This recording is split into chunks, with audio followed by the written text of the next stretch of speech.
Ellen. If I say name, or like, if I say name, Yeah.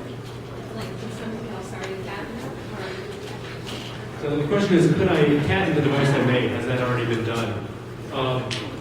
I haven't looked into it. With most of the stuff I make, I tend to think that the idea isn't that novel. It's just the implementation. I use a lot of open source, kind of low-cost hardware and the do-it-yourself side of things. So I haven't looked into that too much. And honestly, I like science. I'm not looking to get rich. I don't want to manage a business.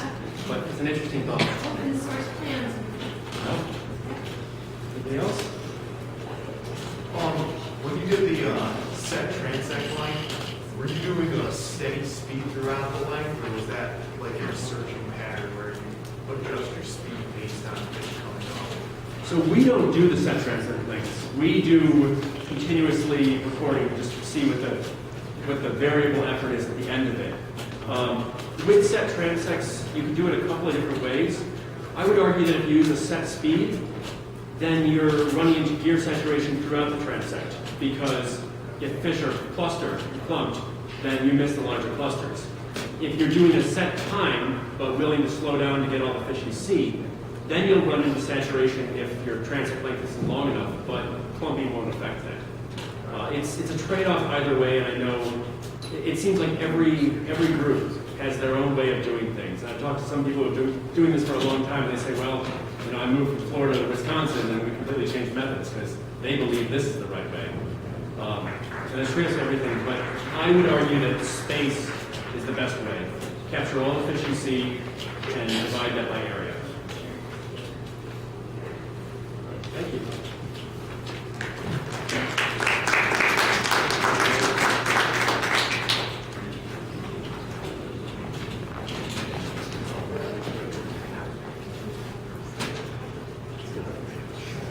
Our next speaker is Maggie Doolin. She's a student from SUNY Oneonta. She'll be speaking today about combining molecules and morphology to understand diversity in Neocanorhynchus. Thank you guys for being here today. So my talk is from a little bit different perspective because I'm a parasitologist really by training.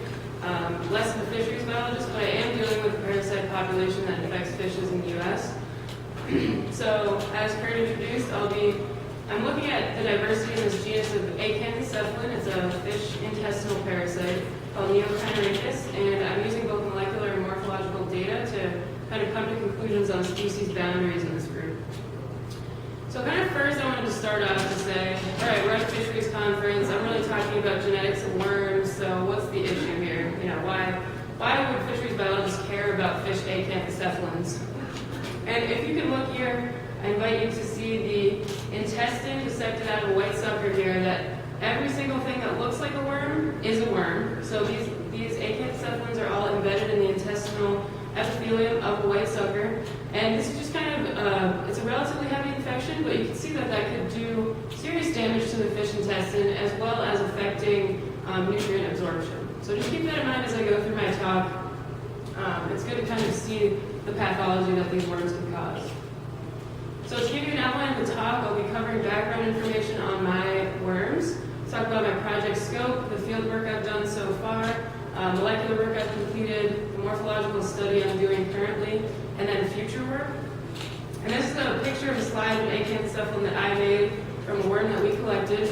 And I'll be referencing a lot to the proboscis of the worm. I'll be kind of using that as a snapshot to represent the species. So just to orient you, that's the anterior end of the worm that sticks into the intestine of the fish. So if you see pictures that look like that, that's what it is. So the background of Neocanorhynchus, as I said, it's an acanthocephalin, and the group Acanthocephala are thorny-headed worms.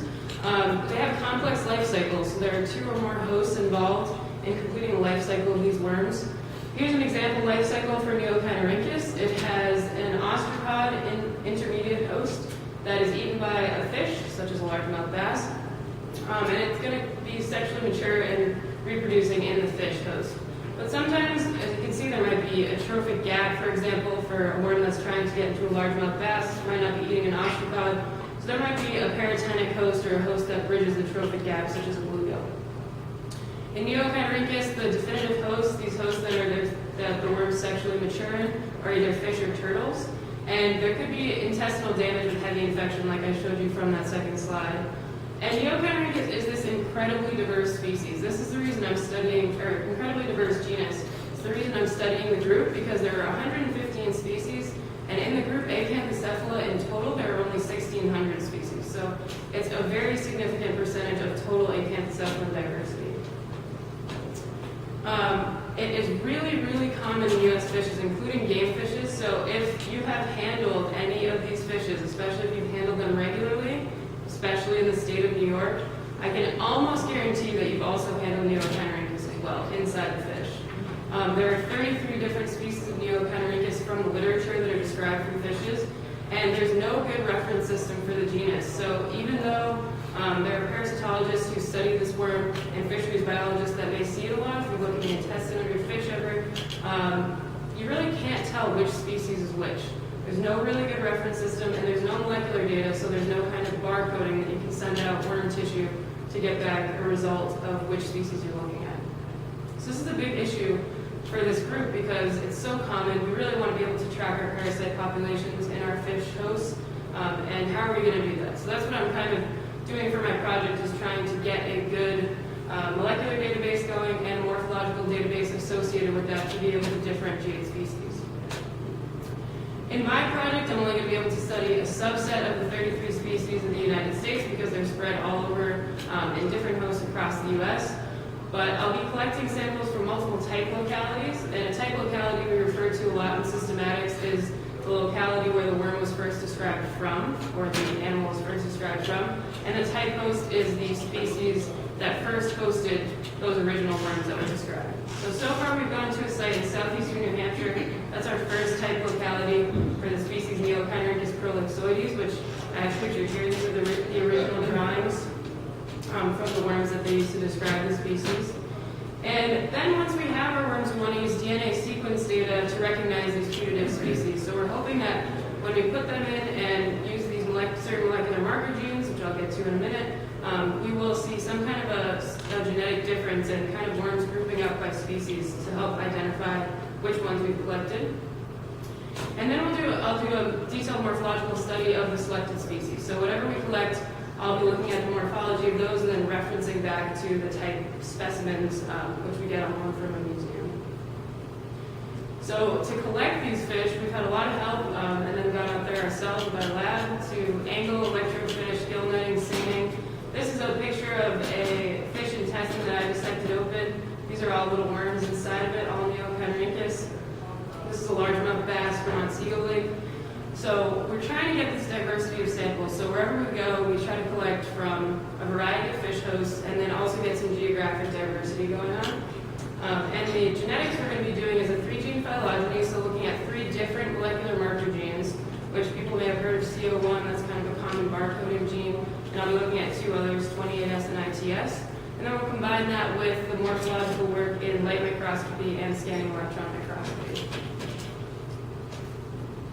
So I just wanted to give you an idea of where we've sampled so far. We have a collaborator who sampled a lot of centrarchids all over kind of eastern half of the United States. So we kind of lucked out having a contact like that because he has expanded our geographic sampling range a lot. And then with our own sampling, we've done concentrating sampling efforts in New York and New Hampshire. And these fish, each fish just represents the fish family that we've sampled from there. So I have done some molecular work so far. I've kind of done my preliminary investigation into. So in the last summer, I went to the Smithsonian National Museum of Natural History. This is one of the co-authors on this study with us, and she works there. So she was very helpful. I got to sequence 28S, which is a pretty large gene for 94 worms. So it was a big accomplishment to do that in just 3 weeks. We had kind of a concentrated effort there. And the question is there molecular evidence for species boundaries? Did we find anything? Because this is the first time anybody has looked at genetic data for this genus, so nobody really knows what we're going to find and which gene is going to work best. So luckily, yes, we did. So as you can see in this phylogeny, don't get bogged down by each little label here, but I do want you to know that each label represents one worm from one host. So in this tree, really what we see is we're looking kind of for trends right now, because this is still preliminary data, is we see these 5 groups settle out, and they're really settling out by host group and less by geography.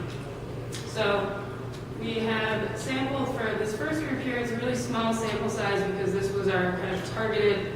We only had a few days to sample in New Hampshire, but we did get the creek chubsucker. This was the type host for that one species we went to New Hampshire for, so that was kind of a big get for us. So creek chubsuckers in New Hampshire kind of give us one group that's the most genetically divergent from all other parasite groups we found so far. Then we have whitesucker hosts from New York. And then kind of intriguingly, we have this group that's whitesucker hosts from New York. Then we also have the mixed group that's whitesucker hosts from New York and New Hampshire. So it kind of gives us this interesting point of view on is there more than one species just from whitesuckers just in the Northeast, which hasn't been reported before. Then we have a kind of general person and Esausic clade with some errant bluegills thrown in there. And then we have a very, very large centrarchid clade. This is from 20 states. So as you saw previously, all the other ones were from one state or 1 or 2 states. But this is really, really broad across 20 states, across the whole eastern half of the United States. So it kind of leads us to wonder, what is the host specificity of this parasite? So is this one species, for example, on the creek chubsuckers, is that really specific and very localized? Whereas the centrarchid family, kind of all of them have one species across the whole of the United States, which is what had been reported before, but like I said, nobody's looked into it, so who knows really what the diversity is. And then, for example, we had a couple brown bullhead that had not sexually mature worms, but they were hosting, and is that just kind of an accidental infection, or are they a good host for these worms? So it gives us a lot of questions about host specificity. Now that we have the molecular information, we have to go back and look at the morphology. And this is kind of the responsible systematic taxonomic approach of modern times to combine the molecular information with morphology. So now I'm going back and I'm mounting worms that we've collected. So for example, this is a worm from Lala that was caught actually by Tom Brooking in Oneida Lake, and we want to represent all hosts. So right now my library consists of about 70 slides so far, trying to represent every host species that we've caught Neophanericus from. And then we do a morphological comparison between the ones that we mount and then the original type series. So this is a group of worms that was mounted in the 1930s. We have on loan from the National Parasite Collection. Yes, that exists. It's actually like thousands and thousands of specimens. So this is a great resource because this gives us access to history that we would never be able to have except for line drawings. So being able to put that under the scope right next to something we think might be the same species is a very big advantage. And these days, the advantage of being in modern times is we have this really, really high quality imaging and measurement system in our lab at the SUNY Oneida Biological Field Station. So we have a high quality microscope with a high quality camera, and that gives us, you can see the image of that's a worm's proboscis I was looking at on the computer. So it's great because we can take very accurate measurements and use them as reference points. So as I kind of mentioned with the catastamids and the centrarchids, those are the two families that are very interesting to me. They kind of popped up as these obvious kind of intriguing points within Neophanericus. So with the catastamids, the question is, it would be really interesting to study the biogeography of the hosts and parasites because they're reported from across the U.S. and they're all from a lot of them are from catastamid hosts, so it'd be kind of interesting to track that. And then we wonder about the effects of economic importance on the centrarchid worms, and I'm going to get into that in a minute. But first, let's talk about the catastamids. So here are 4 genera of catastamids that all have Neophanericus species described from them. And within the 33 species that are described from fish in the U.S., 13 of them, so over a third, are described from catastamid hosts. So clearly there's some kind of a relationship between this fish family and its parasites that is special. Somehow they've diverged a lot more within the catastamid host than other host families. And an interesting thing is usually catastamids are not subject to human stocking. So as Ben had said perfectly I laughed actually because it was perfect connection to this talk, nobody really cares about white suckers. I mean, we go to collect them and people are like, yeah, take as many as you want. So it makes it kind of fun for us because we get to look at these fish populations and by way of that, their parasite populations that have been able to diverge without much human influence compared to a lot of other fish groups for evolutionary time, which is nice for us. And you can see all of these worms these are pictures I took from our scope that are worm proboscides. So the proboscis of the worm, like I referred to in the beginning of the talk, they're all on the same size scale. So you can see that this one is very, very large compared to the others. And just you can see the morphological diversity just in the specimens that we have. And then kind of conversely, on the other hand, we have the Centrarchid family, which is very economically important and has only had one species described from it, even since the beginning of the description of species from this genus. So we do wonder, is this all one species, this Neocheinorhynchus cylindratus that has been described from Centrarchids? Or maybe is there a little more diversity in this than we think so far? So that's where the other two genes are going to come in really handy and kind of maybe parsing that out a little bit more. And we do wonder, is maybe some of this the relationship between fish stocking and parasite populations? Because as you move fish hosts around, you're moving their parasites with them. And because Neocheinorhynchus doesn't really cause that much damage to the host, you're not seeing an illness. So it's not going to bar people from moving fish around in different water bodies.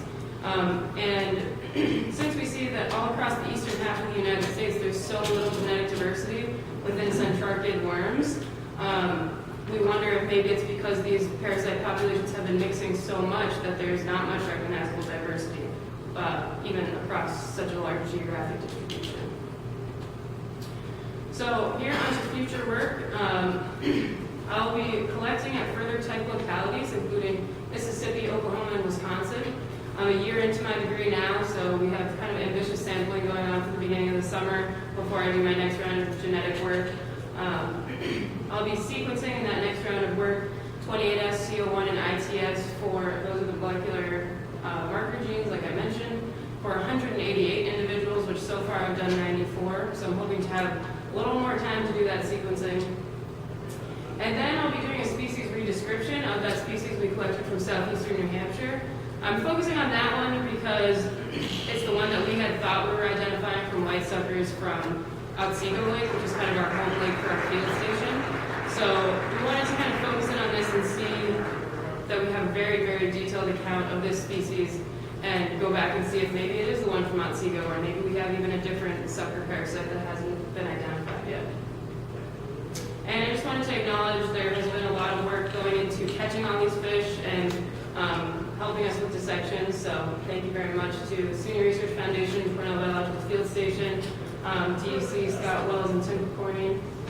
Zach Piper and Bridget O'Donnell were our field assistants for the New Hampshire trip, and the SUNY Biological Field Station, because that's where our facility is to do all of the imaging and slide work. So thank you very much.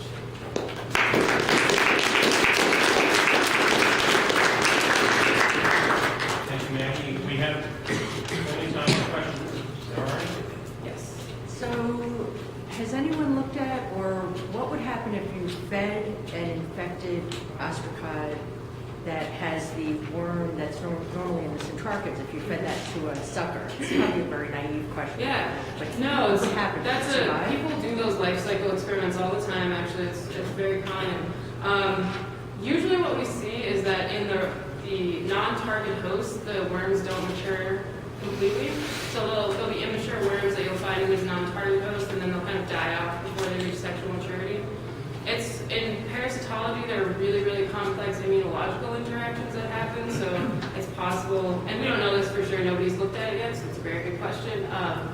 It's possible that something that's slightly different about host immunology can affect the development of the worm. So there are still lots and lots of questions in parasitology in general of what are the exact chemical and biological interactions that are happening that allow development to happen. So, it's a good question. Yes.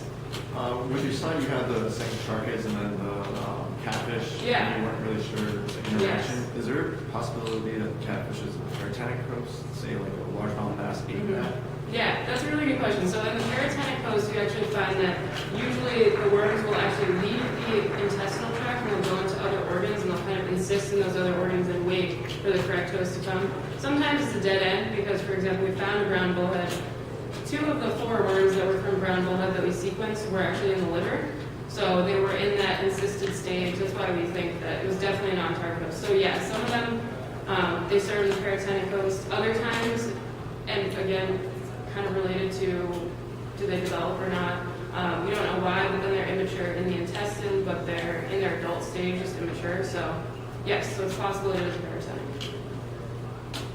Yes. Do you think that possibly switching the species from bass to walleye and considering the stocking and different sizes for both those species, you can find maybe some varying results due to the forage consumption from small fry walleye versus putting in stocking bass at a larger size? Yeah. So I think there are still a lot of questions about this. This is a parasite group that there are still lots of questions to answer. So it's kind of a wide open field right now. So it's nice because we're making the first foray. So great questions at conferences like this from a host perspective also help us kind of make good research questions. So what happened, we're not sure. If it goes into a small host that's really, like for example, a small walleye that isn't mature and might still get eaten by something else, they might become adults. They might use them as a paratenic host. We're not sure if fish host age affects the maturity and development of the worms. So does that answer your question? I guess so if it goes into a larger bass and it's a bass worm, it'll obviously become an adult. What we're seeing is that even in lakes where there are walleye and bass together, you're seeing the walleye worm in the walleye and the bass worm in the bass, and no real crossover.